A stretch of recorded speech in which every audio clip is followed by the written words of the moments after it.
average person eats about 10 to 12 grams of fiber a day. That's it. It's a ridiculously small amount.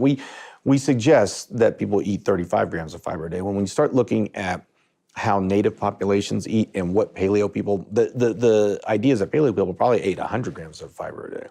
You start getting up to those fiber doses, no one's eating that way.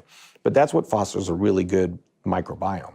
And we now know that microbiome is essential for having a good microbiome is essential for creating these things called short-chain fatty acids that are very anti-inflammatory, both in the bowel and possibly throughout our bodies, because they can get absorbed.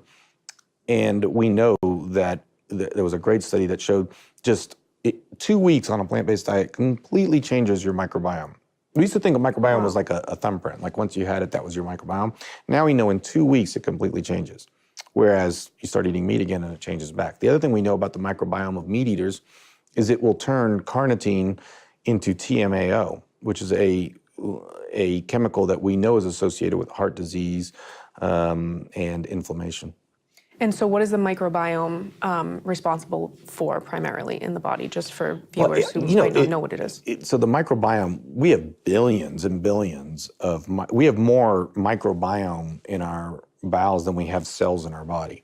And we're learning more and more about the purpose they serve. I mean, certainly inflammation, they may help control against inflammatory bowel disease. They may be mediators in autoimmune disease. They may be mediators in obesity.